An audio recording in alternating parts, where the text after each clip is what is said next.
दिल्ली की Rouse Avenue court ने national Herald money laundering मामले में कांग्रेस की पूर्व अध्यक्ष सोनिया गांधी और लोकसभा के नेता प्रतिपक्ष राहुल गांधी समेत अन्य आरोपियों को बड़ी राहत दे दी है।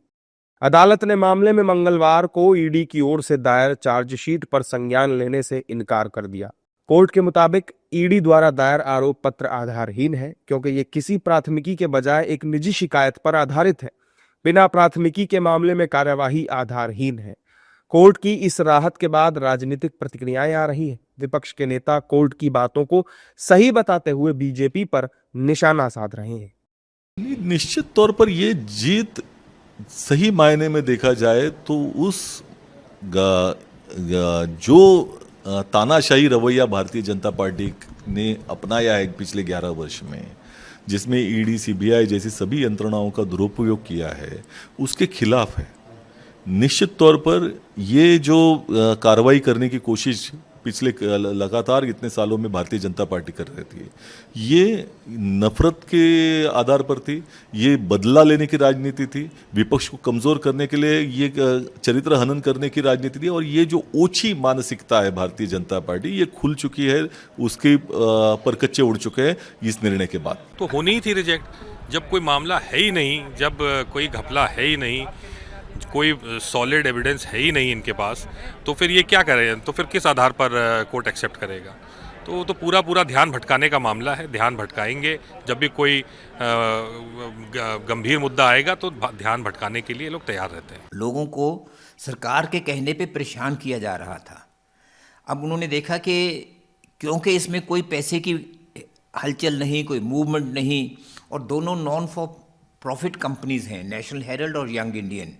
और यंग इंडियन, ये अक्सर होता है, ऐसा किया जाता है, आप जो लोग जानते हैं कानून को वो आपको बताएंगे कि ये ऐसा अक्सर होता है कि किसी एक कंपनी का ऋण हो, उसको ऋण मुक्त करने के लिए ऐसा कदम उठाया जाता है। सिर्फ ऐसा ही किया गया था और एक अच्छे हुक ऑर्डर के नीचे उन्होंने ये केस को ख़त्म कर दिया है, रद्द कर दिया है कि ये केस चल ही नहीं सकता।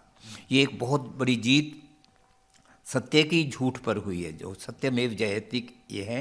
परेशान हुए हैं, हमारे लीडर्स को लंबे समय से करता रहा है। मैं खुद 7 बार उनके आगे पेश हुआ हूँ इसमें, लेकिन हम लोग जानते थे कि ये केस एक सरासर झूठ और गलत केस बनाया हुआ है। सब कानून के तहत काम हुआ है, कहीं भी कतई भी कानून के खिलाफ कोई उसमें एक कदम भी नहीं उठाया गया। कोई पैसे की मूवमेंट के नाम की कोई चीज़ नहीं। जो प्रॉपर्टी है वो पूरी की प्रॉपर्टी नेशनल हेरल्ड के पास है।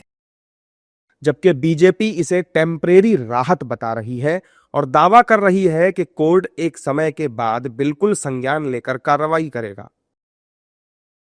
एक टेम्पररी राहत मिली है।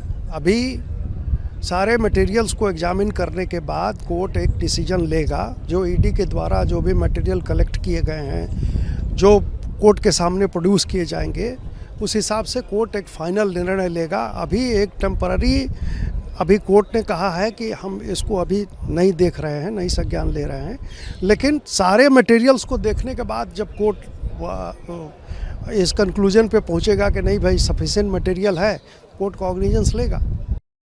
इस मामले में गांधी परिवार के अलावा सैम पित्रोदा, यंग इंडियन और अन्य को भी ईडी ने आरोपी बनाया था। ईडी ने आरोप लगाया था कि नेशनल हेराल्ड के पब्लिशर एसोसिएटेड जर्नल्स लिमिटेड की प्रॉपर्टीज पर कथित तौर पर धोखाधड़ी करके कब्जा किया गया था, जिसकी कीमत 2000 करोड़ रुपए से ज्यादा है, और इससे मिली अपराध की कमाई का इस्तेमाल यंग इंडियन नाम की कंपनी के जरिए मनी लॉन्ड्रिंग करने के लिए किया गया था।